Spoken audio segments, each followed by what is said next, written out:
Voilà, bonsoir à tous, chacun, chacune.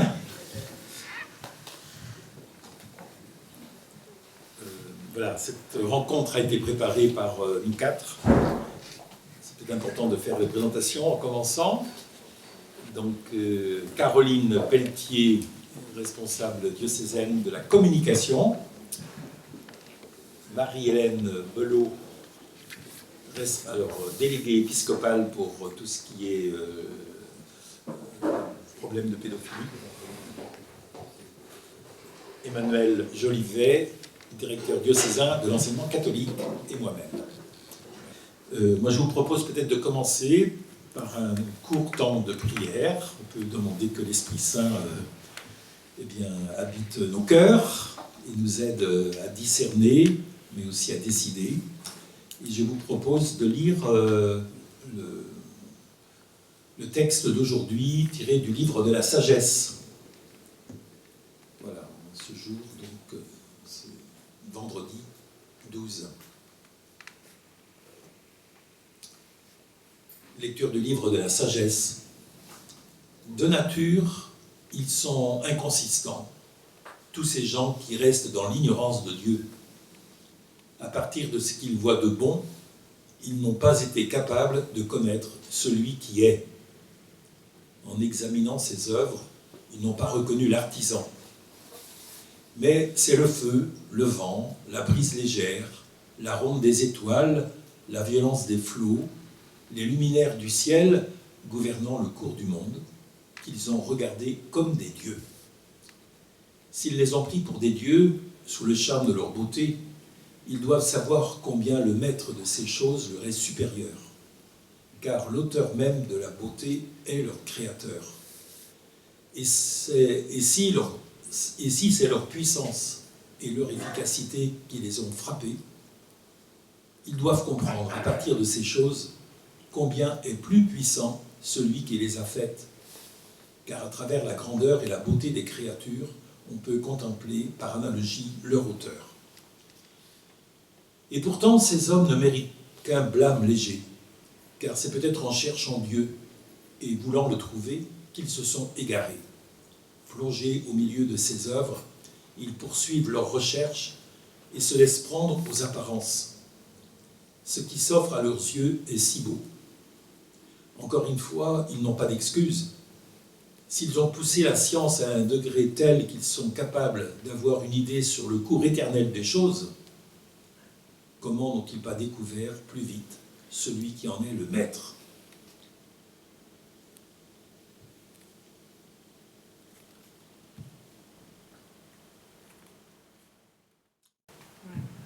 Donc je vous propose de commencer aussi la soirée en lisant les tout premiers mots du discours de clôture de Monseigneur de Moulin-Beaufort, qui est le président de la Conférence des évêques de France, qui justement parle de cette statue, de cet enfant qui pleure. En vous présentant ce matin les travaux de l'Assemblée plénière qui s'achève, je veux avoir devant les yeux la photographie de l'enfant qui pleure que vous apercevez derrière moi sur l'écran. Cette photographie, désormais, est fixée au mur du bâtiment qui abrite l'hémicycle où nous nous tenons. Cet enfant pleurait seul, caché sous les voûtes d'une cathédrale. Quelqu'un l'a photographié, quelqu'un qui s'est reconnu en lui, quelqu'un qui lui aussi a été victime et a pleuré ainsi, pétrifié dans une église à cause d'un homme d'église et à cause de l'église. Ce visage habite mon cœur tandis que je vous parle. C'est pour cet enfant qui pleure, petit garçon, petite fille, adolescente ou adolescent, que nous avons réfléchi, travaillé, décidé. Chaque fois que vous l'avez fait à l'un de ces plus petits de mes frères, c'est à moi que vous l'avez fait. Chaque fois que vous ne l'avez pas fait à l'un de ces plus petits de mes frères, c'est à moi que vous ne l'avez pas fait. Lit-on dans l'évangile de saint Matthieu, au chapitre 25. Il est trop tard, avons-nous dit samedi avant-hier, pour consoler cet enfant. Il ne l'est pas de nous souvenir de lui. Les pas intérieurs que nous avons franchis ici et les décisions que nous avons prises Il nous reste à les partager avec les prêtres, nos frères, avec les diacres et tous les baptisés et dans toutes nos structures d'église. Ce que nous ferons, nous le ferons pour lui, cet enfant qui pleure aujourd'hui encore, caché en tant qu'adulte, à tant d'adultes. Ce que nous ne ferons pas, nous en sommes conscients, c'est à lui que cela manquera, c'est lui qui sera renvoyé dans sa souffrance solitaire. Cela, nous ne le voulons pas. Voilà, alors je vous propose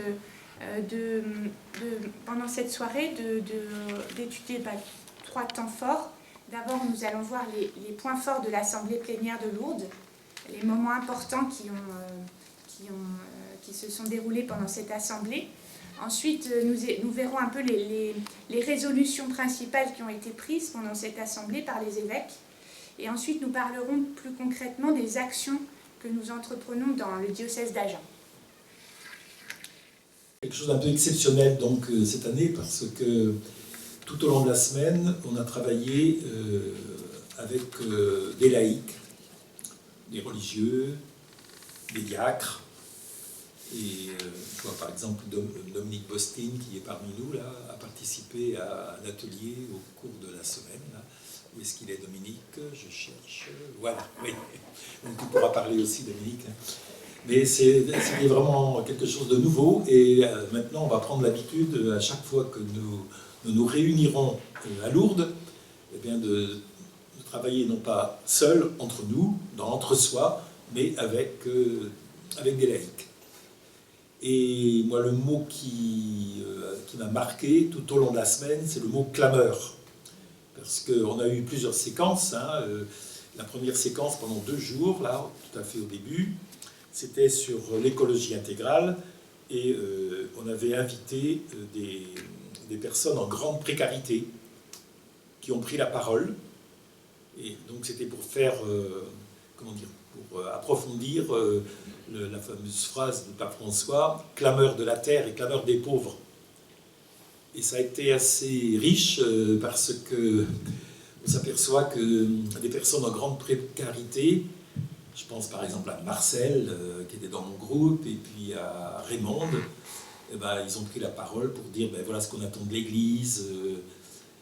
Donc vous voyez, c'était pas en lien direct avec les abus sexuels, mais c'était important d'entendre cette clameur. Et puis ensuite, il y a eu la clameur des victimes. Et on a commencé notre rencontre, notre réflexion, en écoutant 5 personnes victimes, adultes.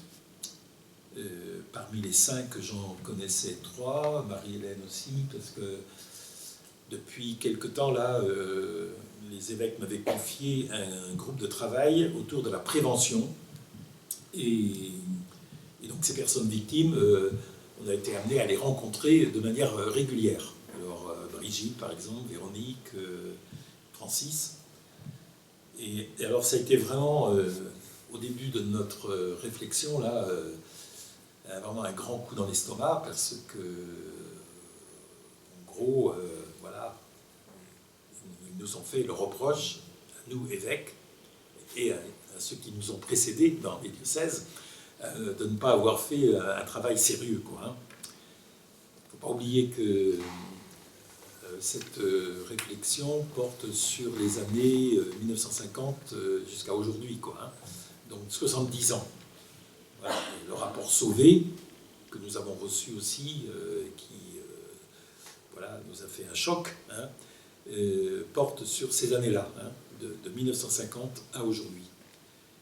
Et voilà, donc c'est vrai qu'on a il y a une responsabilité par rapport aux années précédentes.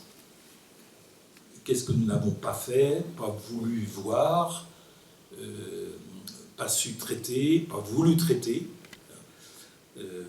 Voilà, c'est un peu ça la question, quoi. Et donc les personnes victimes nous ont renvoyé très fort leur souffrance, leur colère même, je veux dire. Mais voilà, on avait besoin, je pense, c'était une nécessité d'entendre les personnes victimes. Dans mon groupe de travail, là, à Lourdes, on a dans un petit groupe, là, il Il y a même un évêque qui a dit à un moment, ben, voilà, depuis le rapport Sauvé, il y a comme en moi comme un ressort qui est cassé. Voilà. Alors bon, on garde l'espérance et puis on continue à aimer l'Église, mais voilà, on reçoit en pleine figure une image qui n'est pas très belle, quoi, qui est même très mauvaise. Alors donc c'est le mot clameur hein, qui m'a marqué. Ensuite, ça m'a donné l'occasion de me plonger dans le rapport Sauvé. Alors si un jour vous avez l'occasion, n'hésitez pas, hein, lisez-le parce que ça vaut vraiment la peine. C'est un travail rigoureux, scientifique. On peut être, plein d'admiration hein, pour ce travail. Et ne disons pas trop vite, oh, il y a une erreur sur les chiffres. Alors, parce que j'entends ça quelquefois, hein, en me promenant un peu, là, des gens qui disent, mais est-ce que c'est bien vrai, tout ça? Et puis ce monsieur Sauvé, qui est-il? Puis d'autres critiques, quoi. Hein. Non, bon, il faut se mettre devant une réalité. Voilà. Alors, c'est important aussi de bien distinguer les 3 étapes qui sont décrites dans ce rapport Sauvé. Hein, les 3. Alors, il y a eu une première étape au plan chronologique, hein, 1950, 1970, jusqu'en 1970.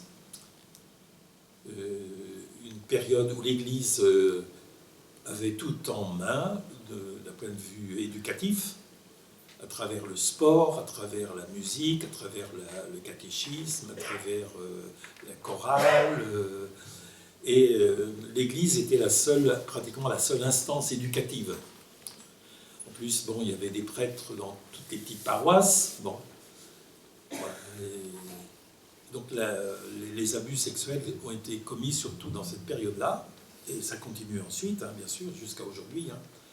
Après, la deuxième période, c'est les années 70, alors après 68, là, hein, jusque dans les années, jusqu'à les années 90, hein, voilà, une autre période, où il y a eu peut-être moins de cas, mais quand même, là, l'Église a été très marquée par le départ de prêtres qui ont quitté le ministère. C'est surtout ça qui a préoccupé un peu les évêques dans cette période-là.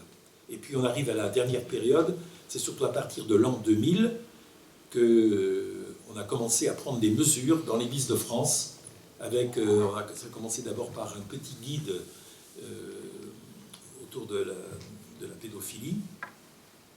Un guide très intéressant parce que définit un peu les choses. Bon, il y a pédophilie, mais pédocriminalité, enfin bon, il y a des tas de choses comme ça qui sont définies dans ce petit guide.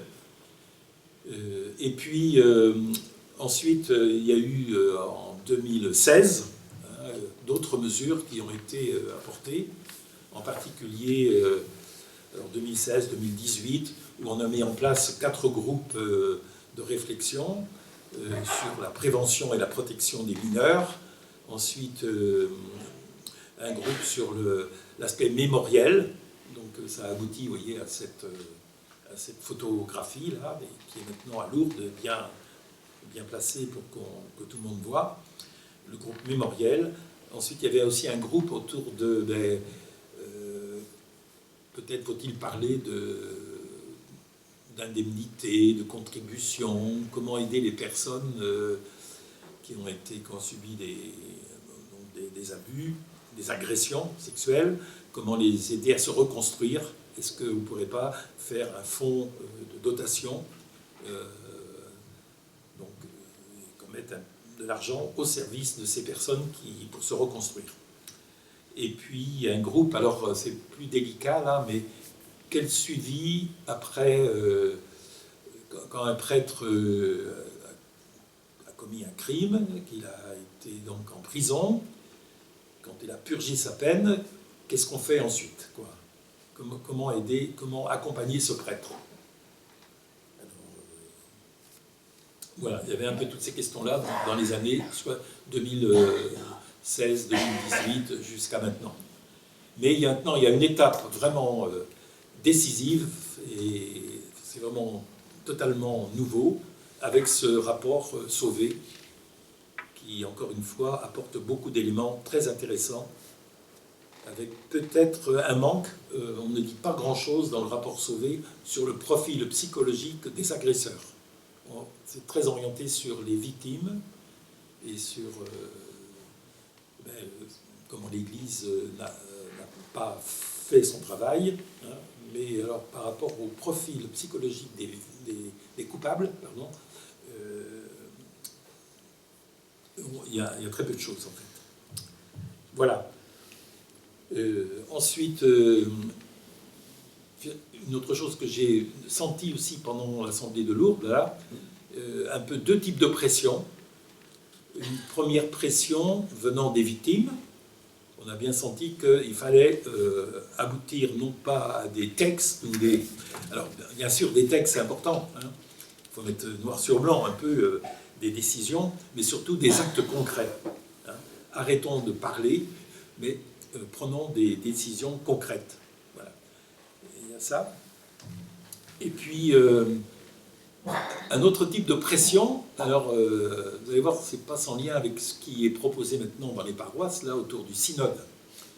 Vous savez que le pape François demande qu'on se lance dans un synode qui va durer jusqu'en 2023, un synode sur la synodalité. Alors c'est peut-être un mot un peu, comment dire, un peu technique, mais qui dit bien ce qu'il veut dire. C'est-à-dire, on a à réfléchir un peu sur nos fonctionnements dans l'Église, sur les rôles, les fonctions, la place de l'autorité, la place du magistère, etc. Et donc, le deuxième type de pression, c'est une partie du peuple de Dieu, pas tout le monde, mais un grand nombre, en tout cas en France, font une forte pression pour que vraiment on change quelque chose dans notre manière de vivre ensemble, de marcher ensemble, c'est ça le sens du mot synode, dans l'Église, quoi. En tout cas, par exemple, c'est sûr que l'évêque, par exemple, a peut-être, il y a peut-être un cumul un peu de pouvoir, il y a peut-être à déléguer davantage, enfin bon. Et puis surtout, il y a peut-être à développer un peu quelques contrôles ou quelques supervisions. Voilà. On pourra y revenir. Et puis alors aussi, alors quelque chose qui est revenu très fort, mais on va préciser encore un peu, hein, c'est l'histoire de l'aspect financier. Hein. Donc on était parti sur le mot contribution pour aider des personnes qui ont besoin de soins psychologiques suite à des abus sexuels. On était parti un peu là-dessus, donc du côté du soin. Et puis le rapport Sauvé nous dit mais c'est pas suffisant. On est devant quelque chose d'irréparable, mais pourtant il y a quand même quelque chose qui peut être réparable. Et pour montrer que ça peut être, qu'il y a un aspect réparable, il faut aussi parler plutôt d'indemnité.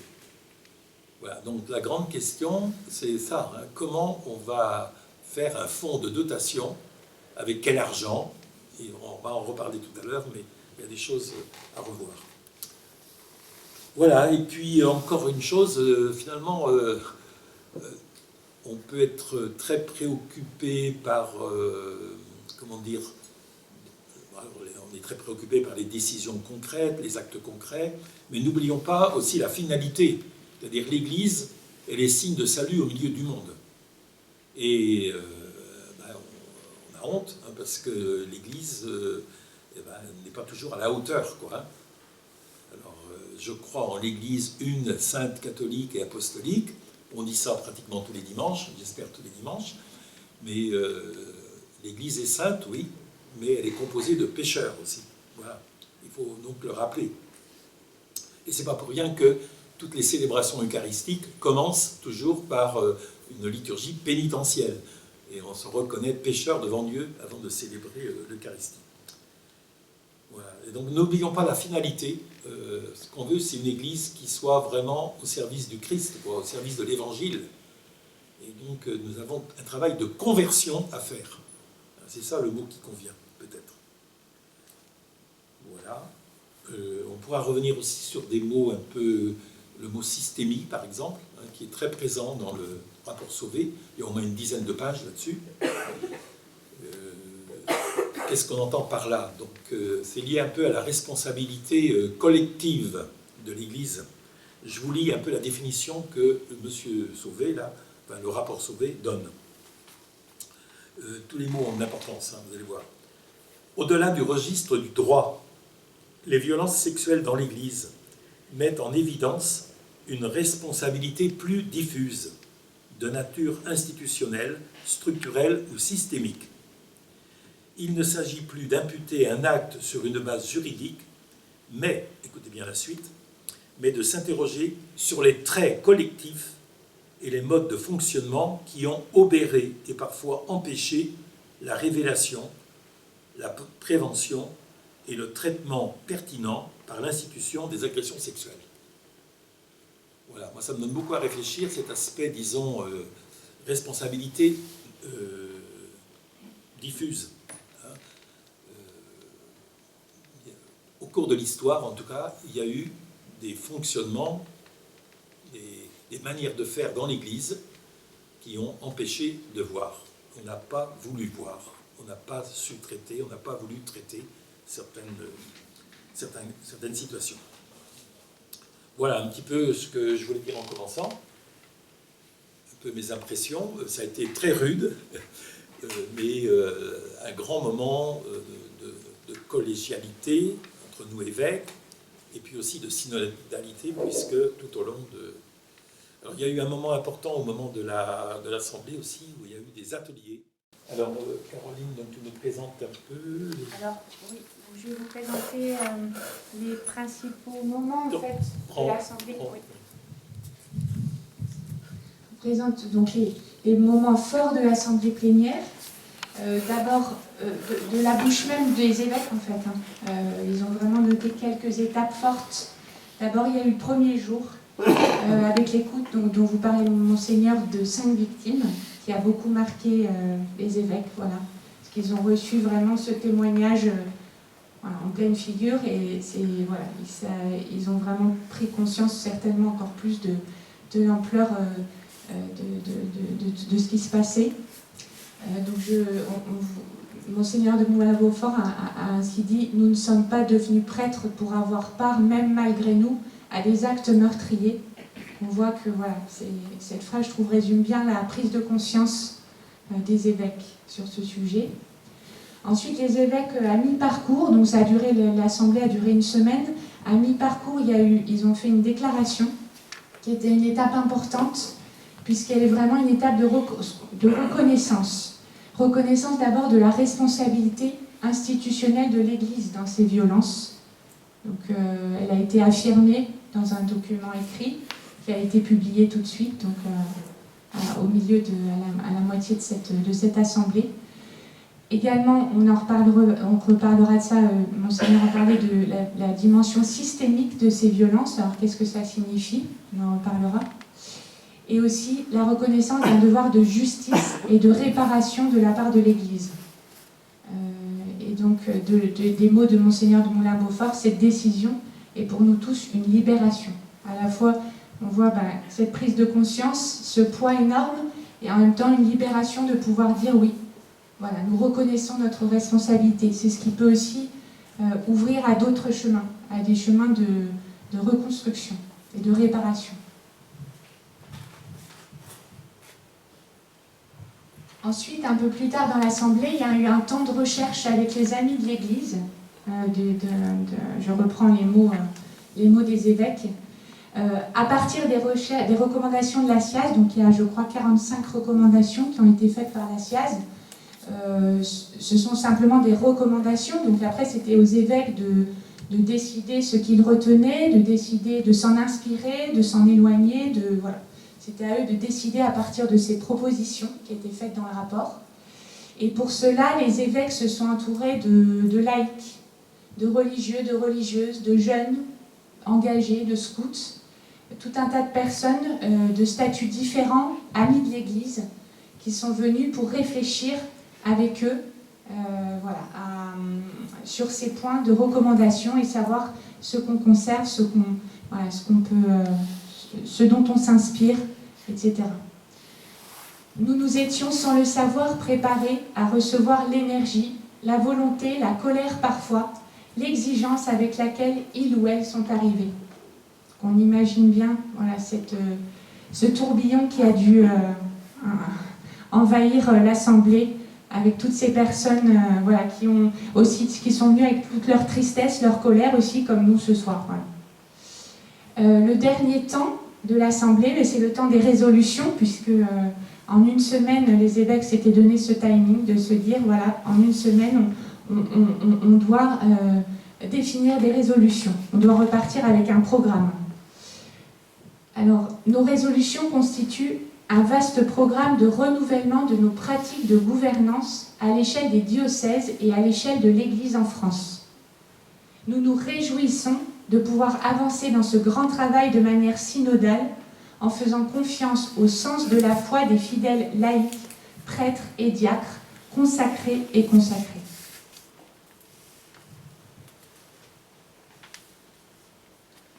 À l'issue de cette assemblée plénière, il y a eu donc le discours final de Monseigneur Moulin-Beaufort, le président de la conférence des évêques de France, qui a repris les moments forts de cette assemblée, et puis un document synthétique qui reprend en fait toutes les résolutions des évêques que vous pouvez consulter sur Internet ou nous en faire la demande, et on va maintenant détailler les points principaux des résolutions qui ont été prises par les évêques.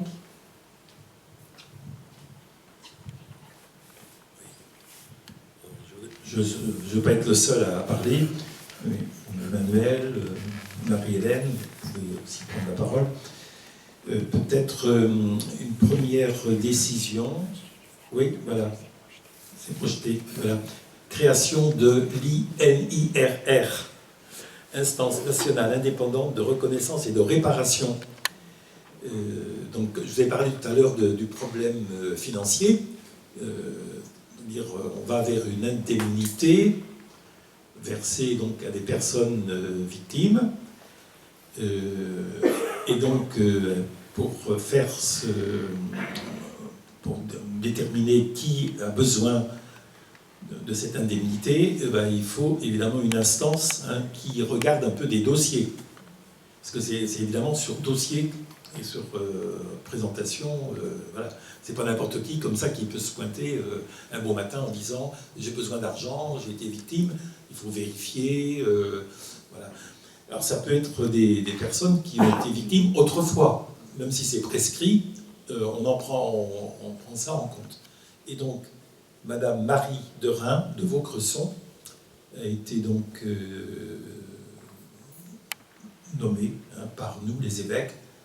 Donc c'est quelqu'un qui est juriste, ancienne défenseur des enfants, et qui va être chargé de cette instance nationale indépendante de reconnaissance et de réparation. Voilà, ça c'est une première mesure importante au niveau national. Alors, une autre chose au plan national aussi, on a donc demandé au pape, enfin c'est une demande que l'on fait au pape, d'envoyer donc une équipe pour une visite canonique au sujet donc de la mission de protection des mineurs dans notre Église. Alors, je ne sais pas trop comment ça va se faire, mais nous les évêques, nous avons reçu une mission du pape. Enfin, c'est la mission du Christ, mais c'est le pape qui nous a donné, qui nous a nommés évêques. Et donc, c'est à lui peut-être de lancer cette initiative, quoi, Donc, on lui fait cette demande d'envoyer donc des visiteurs pour une visite canonique. Voilà. Ensuite, le financement. Donc, un fonds CELAM est créé pour financer l'indemnisation des victimes. Il sera alimenté par la vente des biens mobiliers et immobiliers de l'Église. Alors oui, parce que ce qui a été donc mis de côté, c'est de faire appel à tous les fidèles de l'Église catholique en disant écoutez, on a besoin d'argent, donc on va faire une cagnotte, si vous pouvez nous aider. Donc ça a été refusé. Et puis on fait bien la distinction entre le denier de l'Église, qui est fait pour la vie de l'Église et pour le traitement des prêtres et aussi des laïcs, bon, de cette affaire, hein, c'est autre chose. Ce fonds CELAM, c'est un fonds de dotation uniquement pour ça, hein, pour aider les personnes victimes. Donc évidemment, il va falloir vendre des biens immobiliers, sans doute. Même, c'est sûr. Alors comment, je ne sais pas trop encore. Bon, déjà, nous les évêques, on nous a invités donc à faire un don, donc à verser donc, pour ce fonds de CELAM. Mais il y a aussi des prêtres qui l'ont fait déjà, j'en connais dans le diocèse, qui ont fait ce versement. Et puis, bon, vous, les laïcs aussi peuvent le faire, évidemment, hein. Mais il n'y a pas c'est pas une imposition, voilà, c'est en toute liberté. Donc les fidèles soutiennent matériellement l'Église et tous nos diocèses se doivent d'être gérés pour servir la mission et l'évangélisation, dit Monseigneur de Moulin-Montfort. Donc c'est les grandes résolutions voilà, au plan national. Alors après, on peut rentrer dans le détail, mais peut-être que... enfin, moi, ce que je retiens surtout hein, concernant le diocèse, il y a quelque chose à faire du côté des cellules d'écoute. Je vais donner la parole à Marie-Hélène à ce sujet. On a déjà une cellule d'écoute hein, dans le diocèse, qui est composée de 4 personnes, donc c'est pas suffisant, il faut d'autres personnes. Elle a été amenée à agir à plusieurs reprises déjà dans le diocèse. Donc Marie-Hélène va en parler. Et puis j'aimerais bien aussi qu'Emmanuel dise un peu toutes les mesures qui sont prises dans le cadre de l'enseignement catholique. Voilà, on commence. Bonjour.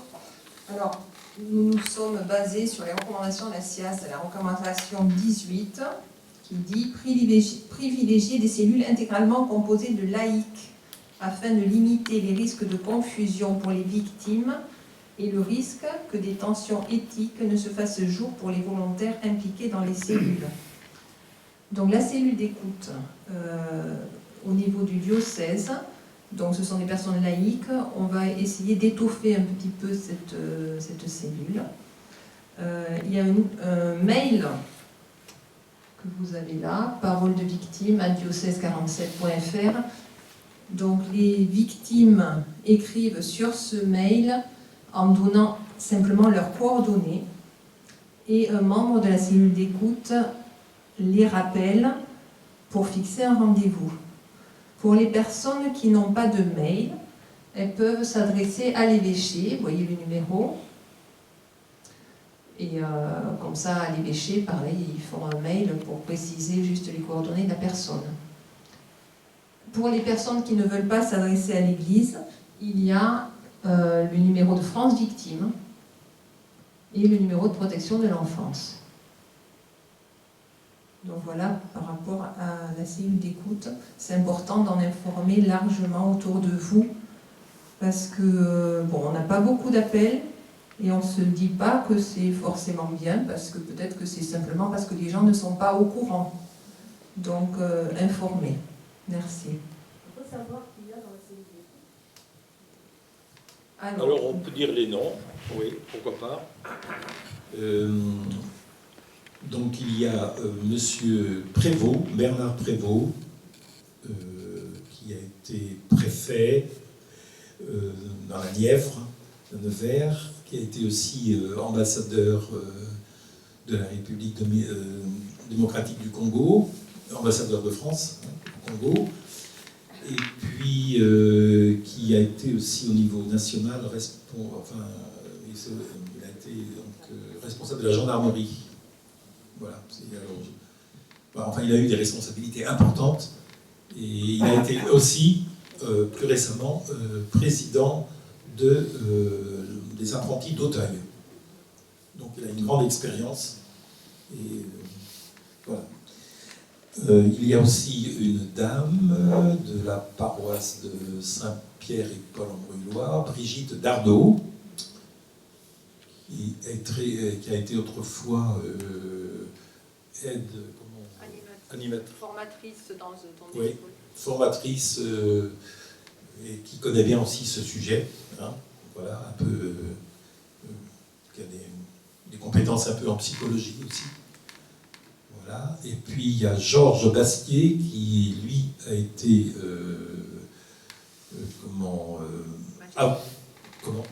magistrat, oui, voilà, donc du côté de la justice.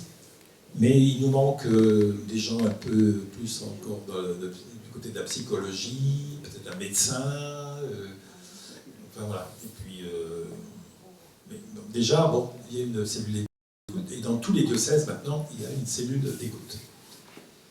Mais le rapport Sauvé dit c'est pas suffisant, il faut de temps en temps, alors c'est pour ça qu'il y a une mesure qui a été apportée, c'est la mesure 2.1, je ne sais pas si vous l'avez là. Ah oui, c'est là, ça a été mis là en haut. Donc, on nous demande, les évêques de France décident un audit externe des cellules d'écoute des personnes victimes, aboutissant à une charte commune et un mode d'évaluation régulier à confier au Conseil de prévention et de lutte contre la pédophilie. Cette charte et cette évaluation sont proposées aux instituts religieux et communautaires. Parce que, par exemple, dans tous les diocèses, il y a une cellule d'écoute, mais il n'y a pas forcément de communication entre les diocèses à ce sujet. Bon, par exemple, on aurait dû être davantage en lien avec le diocèse de Bordeaux, parce qu'on a eu un cas à traiter, et ben finalement, alors on s'en est occupé, mais on n'a pas fait de retour au diocèse de Bordeaux, et on aurait dû, hein, parce que c'est important de se tenir au courant, pour savoir où on en est. Voilà. Et puis, donc, cellule d'écoute, ce qu'on veut aussi beaucoup développer, c'est une culture de l'écoute. Parce que finalement, la phrase qu'on entend quelquefois, ah ben chez nous, on n'a pas beaucoup de cas. Mais c'est pas forcément une bonne chose de dire ça. C'est-à-dire, ça veut dire que peut-être que dans notre diocèse, il n'y a pas suffisamment de lieux où peuvent s'exprimer des personnes. Alors, on disait par exemple, nous les évêques, ça vaudrait peut-être le coup que lors d'un rassemblement diocésain, je sais pas moi, le rassemblement des familles par exemple, au mois de décembre, ou je sais pas moi, un rassemblement quelconque, hein, au niveau diocésain, il y ait aussi un lieu bien signalé, où on dit, voilà, vous pouvez venir, il y a des personnes compétentes qui peuvent vous écouter. Si vous avez un problème, nous vous écoutons. Voilà. Mais c'est vrai aussi quand il y a un rassemblement avec des jeunes, par exemple, avec des lycéens, il faut mettre ça en place, à mon avis. Voilà. Une culture de l'écoute. Et puis, une chose aussi est sûre, c'est que ces cellules d'écoute, c'est pas pour un temps limité, mais c'est appelé à durer dans le temps. Alors, à se renouveler aussi, parce que les personnes que je viens de citer, là, eh ben, il faudra peut-être aussi, dans quelques temps, passer le relais à d'autres personnes. Par rapport à un autre point aussi, on s'appuie sur le rapport. La recommandation numéro 1, vérifier systématiquement les antécédents judiciaires de toute personne que l'Église mandate ou affecte de manière habituelle auprès de mineurs ou de personnes vulnérables. Donc nous allons faire ça, nous allons vérifier tout le monde pour être tranquille. Alors ça c'est la résolution numéro 222. Voilà. Les évêques de France demandent la vérification systématique des antécédents judiciaires de tout agent pastoral. Et déjà dans l'école catholique, hein, vous êtes habitués à faire ce genre. Tu peux expliquer un peu? Bonsoir à tous. Alors sur ce point-là, tous les enseignants qui sont l'enseignement catholique ou l'éducation nationale, hein, le rectorat demande des extraits de casier judiciaire numéro 2. Et en ce qui concerne les personnels OGEC, les personnels des établissements privés catholiques, nous demandons un extrait de casier judiciaire numéro 3. Voilà, alors la différence entre les deux, je ne suis pas un grand spécialiste, si ce n'est que le 2 doit être un peu plus complet que le numéro 3. Mais déjà dans le 3, on sait très bien ce qui s'est passé, s'il y a quelque chose d'indiqué, et notamment en ce qui concerne le fait de pouvoir approcher des mineurs. Voilà, donc ça c'est ce qu'on demande. Aujourd'hui, la question est-ce qu'on le demande donc aux bénévoles? Voilà, on est plutôt dans cette dimension-là. Et puis une autre chose, un petit point de détail, voilà, c'est qu'on ne peut pas garder ces extraits judiciaires avec nous. Hein. C'est-à-dire que ce n'est pas inscrit, c'est pas posé dans le casier dans le dossier des personnes, des salariés ou des profs. C'est simplement demandé à un instant T, et ensuite on doit le détruire, puisque c'est une histoire de CNIL. Hein, voilà. Mais bon, déjà, au moment de recrutement, on a déjà cette indication-là, et on doit l'avoir, hein, et c'est une obligation. Sur ce sujet-là. Oui. Ça va pour les cellules d'écoute? Oui. Oui. Après, s'il y a des questions. Après, il y aura des questions, oui. Mais tu veux peut-être parler de l'enseignement catholique. Alors pour continuer, si vous voulez, je vais vous donner quelques éléments. Alors on pourrait se demander pourquoi l'enseignement catholique intervient dans ce rapport de la SIAZ. Alors je ne sais pas si vous avez lu le rapport, il est assez complet, assez long, et puis on a donné le nombre de victimes, hein, un nombre de victimes autour de 200 000 victimes potentielles, hein, c'est effectivement lié à... C'est travailler avec des statistiques, 200 000, 216 000 qui seraient victimes de personnes émanant du clergé, et puis 300 000 qui seraient donc des victimes liées à des personnes laïques qui travaillaient en proximité de ces instances. Quelque chose comme ça, dans ce que j'ai lu tout à l'heure là, dans les rapports. Alors, peu importe les chiffres, je dirais qu'il n'y en aurait qu'un seul, ce serait suffisant, hein, pour que ce soit assez percutant. Une chose est sûre, c'est que ça s'est passé à partir des années 50. Le rapport, Monseigneur le disait tout à l'heure, part des années 50 jusqu'à nos jours, et que bon, c'est déjà exceptionnel en soi, parce que je crois que le rapport voulait que toutes les personnes victimes puissent être recensées, puissent s'exprimer, donc c'est pour ça que ça remonte aussi loin, même si parfois les fauteurs ne sont plus là. Hein, on est bien d'accord, mais donc au moins toutes les victimes pourraient être entendues en remontant jusqu'en 1950. Et entre 50 et 60, 70, beaucoup de ces victimes ont été présentes dans les internats d'enseignement catholique. Voilà, donc il faut se dire les choses. Donc quelle incidence ça a eu, comment ça se passe aujourd'hui dans nos établissements. Alors, et dans l'enseignement catholique en général. Donc je pense qu'il y a la diapo.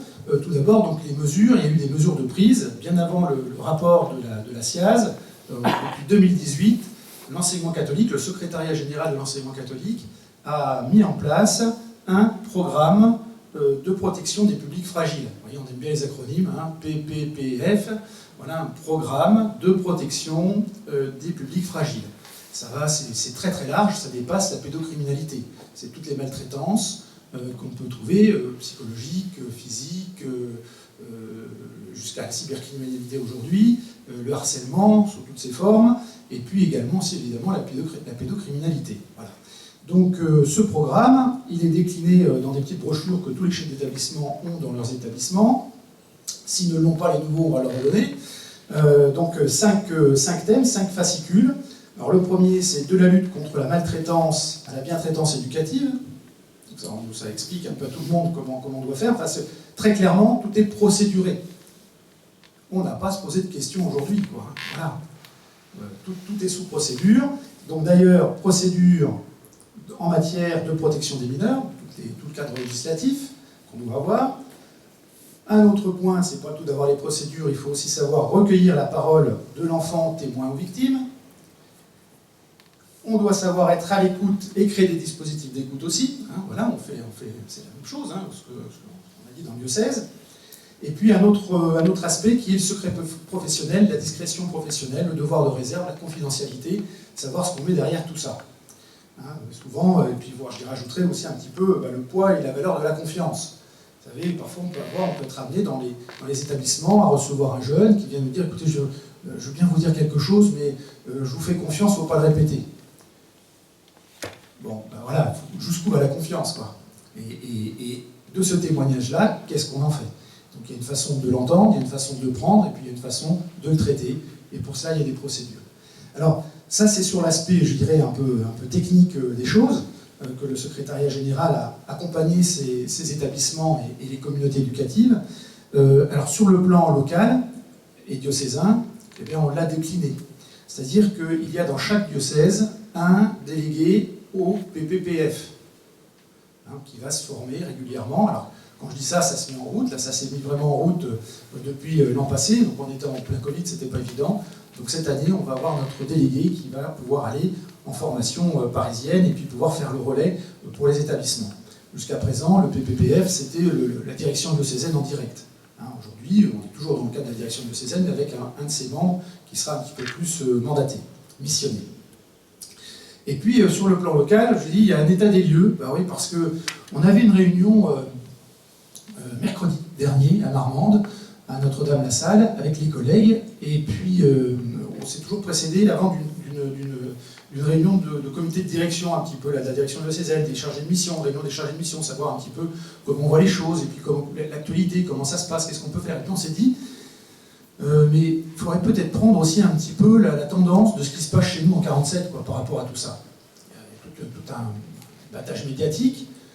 Est-ce que vous en entendez parler, vous, là, les chargés de mission ou quoi que ce soit? Est-ce que vous avez des retours sur ce rapport, sur cette divulgation du rapport Sauvé dans vos missions, quand vous partez dans tel ou tel établissement? Est-ce qu'on vous en parle? Est-ce que la parole est libre autour de ça, etc. etc.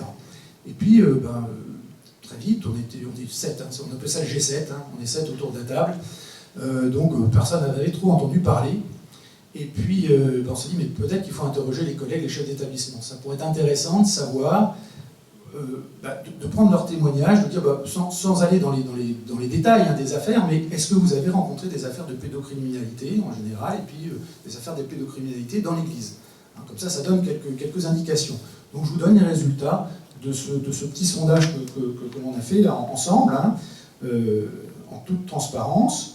Donc la première question, c'est: avez-vous eu dans votre carrière à gérer des affaires de pédocriminalité? De manière générale. Sur le nombre que nous étions, 75%. Les 3/4. 3/4 des chefs d'établissement. Et je ne vous dis pas que parmi ceux qui n'ont pas levé la main, c'était des chefs d'établissement qui ont commencé leur mission dès cette année, quoi. Voilà. Donc dès qu'on commence un peu à prendre d'ancienneté, on a forcément des affaires de pédocriminalité à traiter. Bon, après je vais vous expliquer un peu le comment, mais dans nos actions.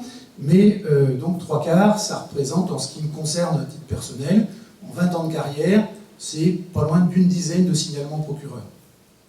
Vous voyez, tous les 2 ans, à peu près. Voilà.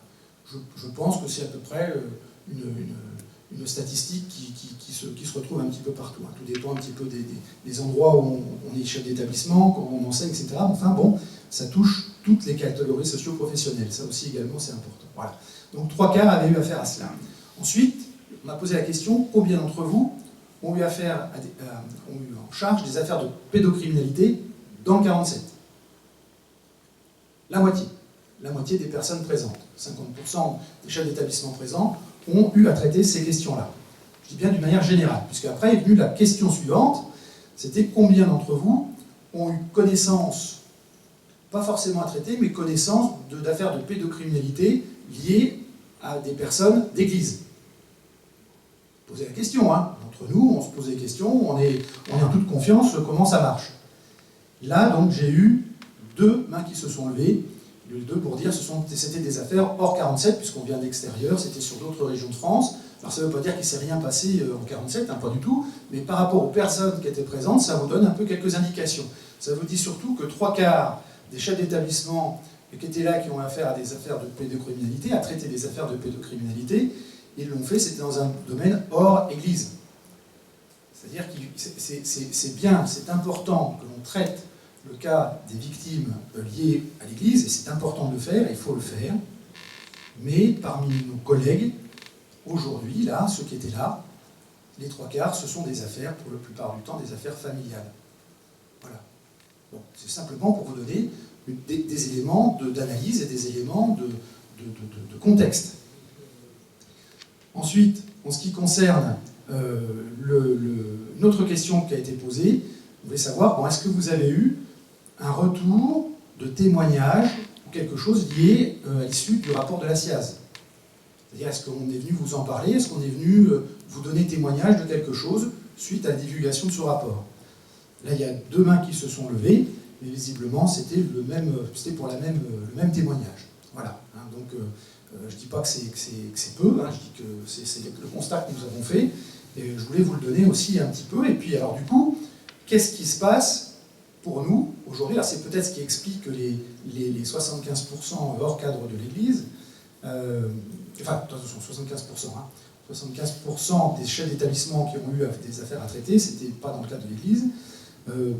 Comment ça se passe aujourd'hui? Dès qu'un chef d'établissement a connaissance d'une maltraitance, à ce moment-là, il doit faire ce qu'on appelle une note d'information préoccupante. Ce sont les services départementaux, le conseil départemental, et les services départementaux de l'éducation nationale, la DSDEN 47 pour nous, qui gèrent l'affaire. On a connaissance, on voit, je ne sais pas, tiens, en sport, il y a un petit qui arrive toujours plein de bleus, etc. Bah, qu'est-ce qui s'est passé? Toujours rugby, t'as fait quoi? Ça peut arriver dans le 47, hein, c'est pas interdit. Et puis c'est sur toi que tout le monde tombe, toute la mêlée tombe. Ben non, voilà, à la maison, je suis un peu maltraité, etc. J'ai des coups, et puis il y a mon grand frère qui n'arrête pas de me cogner dessus. Mon grand frère, voilà. Donc ça, c'est une note d'information préoccupante qui part directement vers les services départementaux, donc de l'éducation nationale et donc du conseil départemental. Lorsque l'on a un témoignage qui est lié donc à des affaires sexuelles, alors là, à ce moment-là, c'est plus du tout une note d'information préoccupante, ça s'appelle un signalement au procureur. Voilà comment ça marche, c'est très technique, c'est très protocolaire. Nous n'avons pas, dans nos établissements, nous n'avons pas à enquêter sur ce qui se passe dans les familles et dans ces jeunes qui viennent nous expliquer un petit peu ce qui se passe. On ne prend que les témoignages, on écrit mot pour mot ce qui a été dit et on confie ça au procureur. Bien sûr, on arrive à voir quand même s'il y a quelque chose qui nous paraît, qui nous dérange, qui nous paraît effectivement véritable ou pas. Hein, voilà, si la menace est véritable, on envoie le signalement au procureur. Donc il n'y a pas trop de questions à se poser. Ça c'est pour l'action. Mais l'action aussi, avant de parler du point de prévention, je vais me permettre une petite analyse, et puis pour compléter l'analyse de ces chiffres-là, et puis vous m'arrêtez, monseigneur, si je me trompe, mais j'ai l'impression qu'on est aussi, enfin, c'est perso, hein, personnel, hein, qu'on est dans un processus de deuil. C'est-à-dire qu'on a découvert quelque chose, on a été sidéré par l'annonce quand même, parce que c'est formidable, enfin formidable dans le mauvais sens du terme, c'est accablant, on a été atterré par ce qu'on a appris, par ce qu'on a vu. Et puis, il y a eu la colère, il y a eu le déni, il y a eu, je dirais, la honte, tout ce qui passe, tout ce qui peut passer par là. Et puis, on n'est pas encore dans l'acceptation parce que c'est inacceptable. Voilà. Et que, malgré tout, il faut qu'on arrive à se relever de ça et qu'on s'aperçoit qu'aujourd'hui, on a quand même dans nos instances des gens qui travaillent auprès de la jeunesse et puis qui essaient de faire leur travail et puis qui les accompagnent, et qui accompagnent les familles et qui accompagnent donc cette maltraitance pour essayer de les amener vers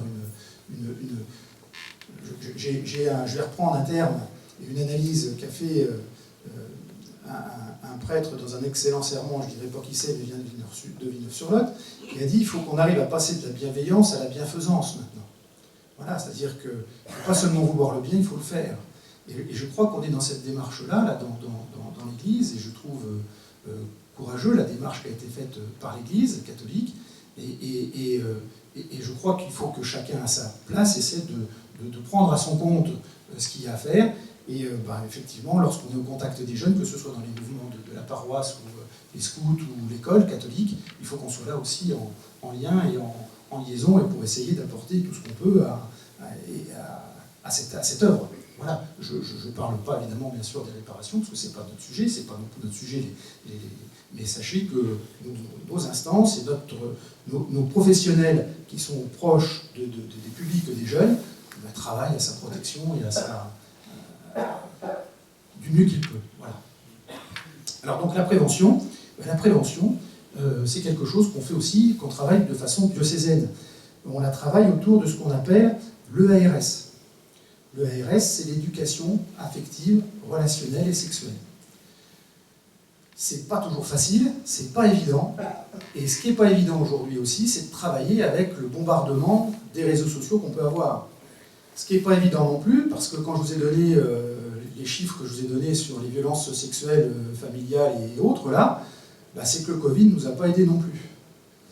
On voit bien qu'on a de plus en plus de sujets, de plus en plus de questions, de situations qui ressortent de tout cela. parce que je dirais la parole se libère aussi, hein, parce que les jeunes viennent nous voir, parce qu'ils ont confiance, ils nous parlent quand même, et c'est compliqué, hein, c'est compliqué. Alors, c'est pas que je veux élargir le débat, mais aujourd'hui, vous avez des tas de jeunes au primaire qui ont déjà vu des images pornographiques, hein, faut se le dire. On a des tas de jeunes, et y compris, alors là je ne sais pas, vous avez peut-être entendu ça dans l'actualité, il y a c'est pas une chaîne, c'est un abonnement à des séries, là, Netflix, qui, pour ne pas le citer, qui passe une série sur des gens qui font des jeux d'enfants mais qui sont tués finalement. Hein. Et les parents regardent ça avec les enfants de maternelle, puisque les enfants maternels jouent à ça dans la cour, alors pas tous, hein, mais dans chaque école, y compris dans l'enseignement privé catholique qui accueille tout le monde, hein, pas de souci, hein, on a ce genre d'activité-là, ce genre de jeu-là. C'est-à-dire qu'ils jouent à 1, 2, 3 soleils, et puis celui qui a bougé, on lui cogne dessus. Ça paraît neutre comme ça, mais c'est une banalisation de la violence qui est forte. Et vous voyez, ce sont les écrans, ce sont les réseaux sociaux, ce sont toutes les ouvertures Internet sans contrôle qui font qu'on est embêté après sur le terrain. Hein, voilà. Donc il y a un peu tout ça, il y a toute une phase de prévention autour de ces réseaux sociaux, de cet usage, de cette utilisation des images d'Internet, et puis également, effectivement, de se situer dans une anthropologie chrétienne qui dit que on est une personne, qu'il faut prendre soin de son corps, qu'il faut s'accepter, qu'il faut être bien dans sa peau, dans sa tête, pour pouvoir aussi le transmettre et être bien avec les autres, et puis être bien avec le bon Dieu si on se sent concerné.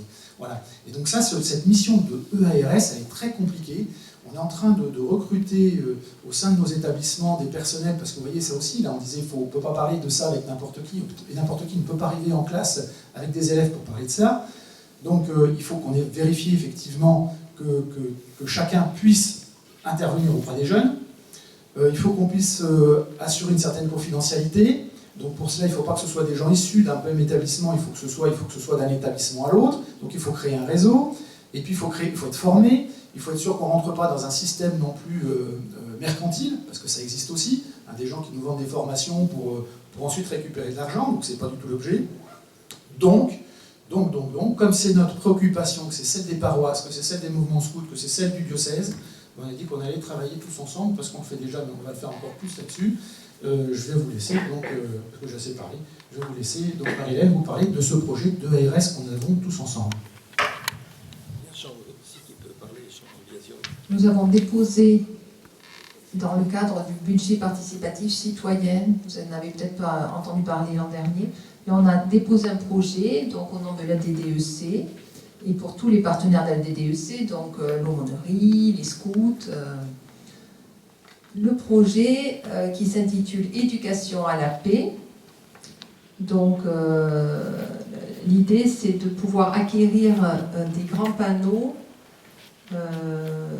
et du matériel, des livres, enfin pas mal de matériel pour passer dans toutes les écoles et pour faire de la prévention au niveau des abus, de l'éducation affective, émotionnelle et sexuelle.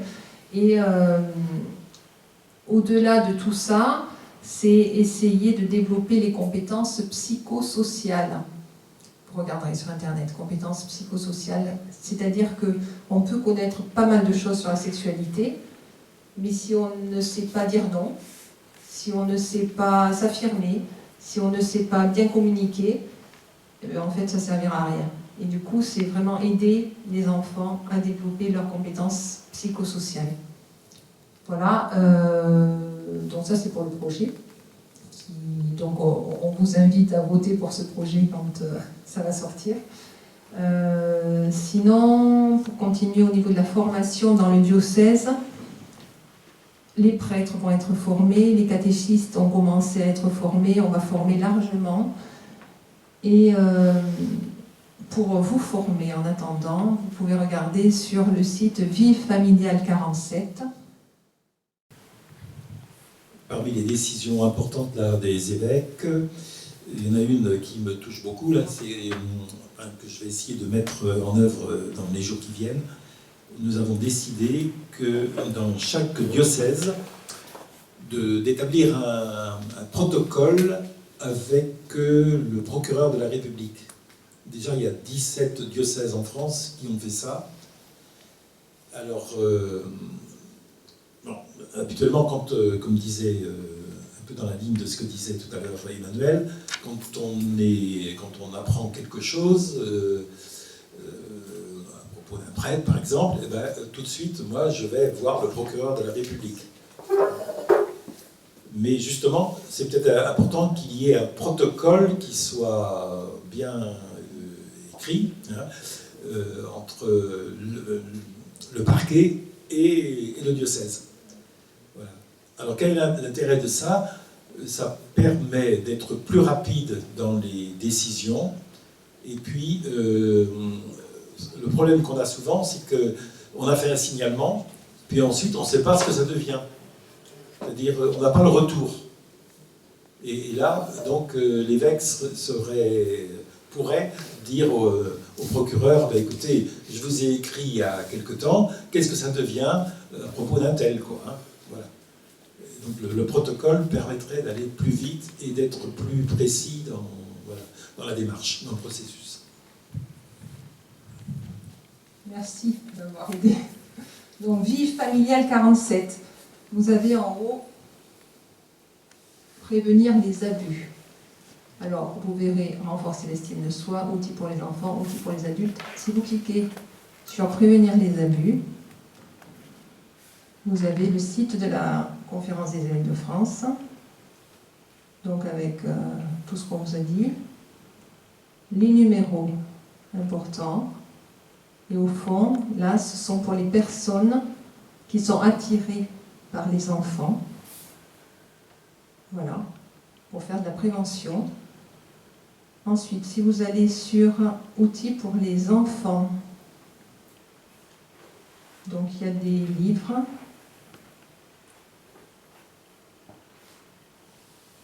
Et là, il y a un film que je vous conseille vraiment. C'est du théâtre Forum. Voilà, donc ça explique bien et donc vous pouvez le montrer sans problème aux enfants. Et enfin, pour les adultes, vous avez une formation. Là, quand vous cliquez là, vous avez le diocèse de Lyon qui a monté des tas de films avec des gens compétents. Et donc, pour savoir justement quel est le profil d'une personne pédophile, enfin, voilà, il y a plein de sujets qui peuvent être vraiment intéressants pour vous former. Donc, je vous laisse regarder tranquillement. Vie familiale 47, vous avez tout.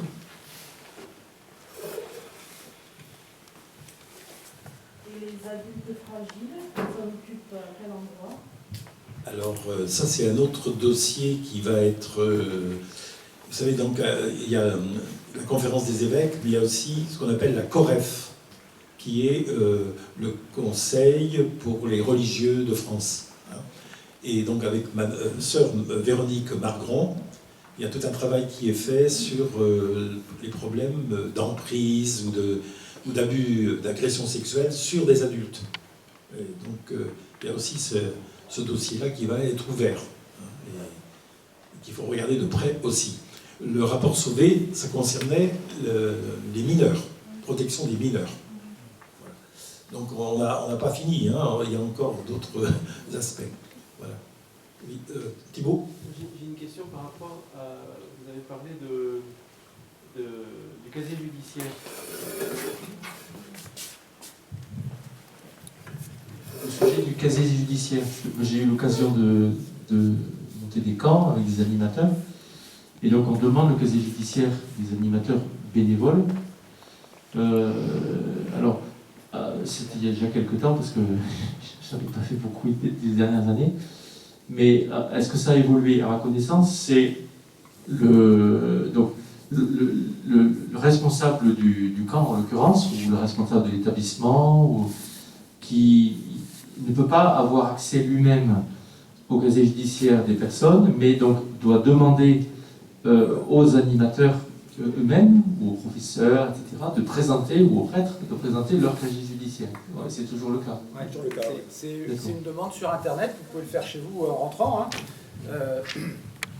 C'est une demande qui est faite en ligne, et on l'a dans l'instant même. Hein. Voilà. Et donc, par contre, il faut la présenter. Là, c'est là où on dit, la CNIL nous dit qu'il ne faut pas garder le dossier, faut pas garder la feuille dans le dossier. Voilà. Mais pour aller faire un bénévole qui veut aller faire un camp, il présente son casier judiciaire juste avant de partir. Alors, la question qu'on a, c'est jusqu'où il faut aller dans cette affaire. Est-ce que, par exemple, tous les catéchistes de nos paroisses, ben oui, voilà, c'est... Oui, une question là-bas, pardon, mais j'allais juste pour terminer là-dessus, parce que je crois qu'il y a... Alors, mercredi après-midi, pour tout vous dire, en Marmande, on a reçu une intervention de Jean, qui était ici, Jean Biazori, qui nous a fait une petite démonstration sur pas sur la bonne, mais sur la juste distance. Voilà, donc la juste distance, c'est peut-être de se dire, effectivement, quand on a du caté, on est rarement caté tout seul avec un jeune. Donc s'il y a un groupe, on est dans un groupe, c'est déjà de mettre une bonne distance. Voilà, c'est déjà la juste distance. On n'est pas tout seul avec. Je pense aussi quand vous venez les uns les autres, et on est content de voir les prêtres venir dans l'enseignement catholique, hein, ça nous fait toujours plaisir. Et quand on a des sacrements de réconciliation ou autres, ça ne se fait pas tout seul dans une pièce. Voilà, maintenant c'est terminé ça, mais ça ne nous empêche pas de le faire, on le fait autrement. Voilà, donc ça aussi, il faut veiller à ces non seulement, il n'y a pas que le casier judiciaire qui peut faire foi, hein, il faut aussi veiller à mettre des mesures, des organisations qui font que, voilà, on soit... et puis il ne faut pas être non plus, faut pas tomber dans la psychose non plus, parce que sinon on ne fait plus rien. Comme c'est pour ça qu'on parlait de juste distance, on est quand même avec de l'humain. Si on n'est plus capable de gérer un petit peu nos jeunes avec un petit peu une proximité certes, mais pas trop, et une affection certes, mais pas trop montrée, ben voilà, je pense que c'est bon. Mais ça demande quand même de la vigilance et de la formation aussi, hein, des uns des autres. Mais bon, voilà, quoi. Le casier judiciaire ne fait pas tout, ne protège pas de tout. Hein, voilà, mais bon, c'est dans les pratiques. Voilà. Question.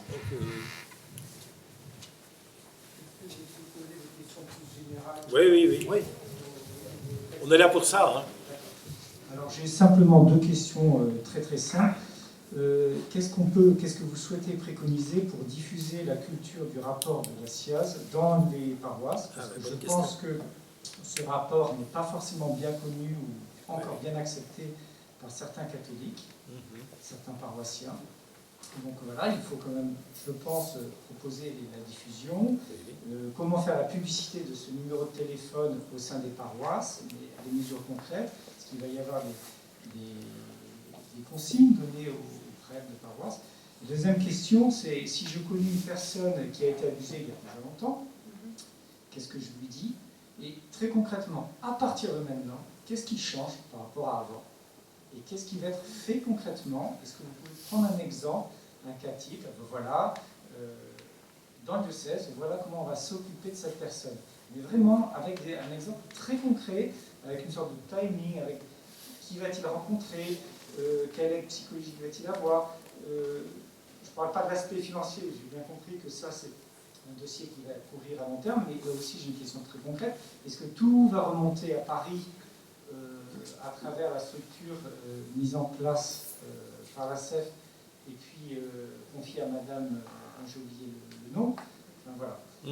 Des choses très concrètes. Ce que je trouve, c'est très intéressant ce que vous avez dit, Monseigneur, je vous remercie beaucoup, mais je trouve qu'on est un peu encore éthéré. Voilà. Mais on veut prendre un exemple concret, là, qui date de 2 ou 3 jours.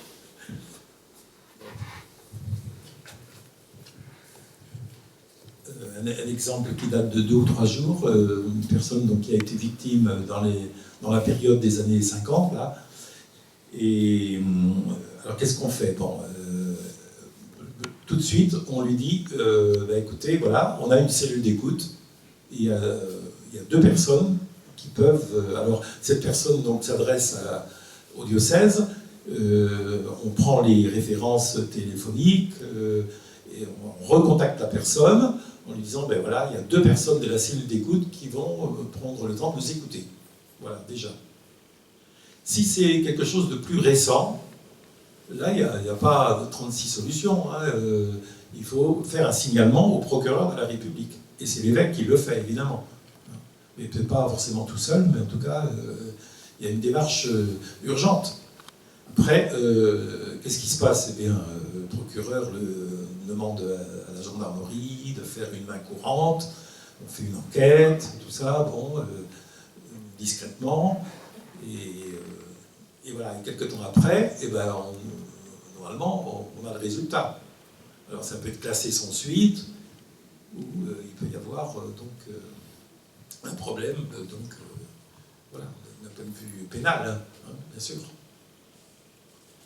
Voilà, alors ça c'est pour la deuxième question. La première, c'était qu'est-ce qu'on peut faire pour la réception du rapport Sauvé. Alors oui, ça c'est ma préoccupation, la préoccupation de tous les évêques, parce que d'abord, c'est assez énorme. Il y a les 45 recommandations, mais à l'intérieur de chaque recommandation, il y a d'autres recommandations. Déjà, je crois qu'il faut partir des décisions que nous avons prises à Lourdes, là. Alors, il faut y aller progressivement, à petits pas, mais il faut en permanence, sans doute, faire des choses au plan local aussi, et dans les paroisses. Et alors, parmi les décisions qu'on a prises aussi, c'est très concret, le 3e dimanche de Carême, désormais, dans la liturgie, voilà, il y a une prière pour les victimes. Je vous lis, c'est la 2.9. Les évêques de France choisissent de transférer pour l'année 2022, au 3e dimanche de Carême, la journée de prière pour les personnes victimes de violences et d'agressions sexuelles, et d'abus de pouvoir et de conscience au sein de l'Église. C'était prévu au départ un vendredi de Carême, et là c'est le 3e dimanche de Carême. Ouais, ça c'est aussi très concret. Donc la signature d'un protocole avec le parquet, je trouve que ça c'est concret aussi. Voilà. Il y a une mesure autour du célébrette aussi. Alors, je ne sais pas comment on va faire, mais là, les évêques de France décident pour tous les prêtres, séculiers et religieux, l'instauration d'un modèle national de célébrette mis à jour régulièrement avec indication de la faculté de confesser. Vous savez, le célébrette, c'est une petite carte hein, où les prêtres sont autorisés à célébrer en dehors du diocèse. Voilà. Mais y compris dans le diocèse, mais en dehors aussi. Et par exemple, moi j'ai fait un voyage il y a 2 ans à Fatima, dans le site de Fatima.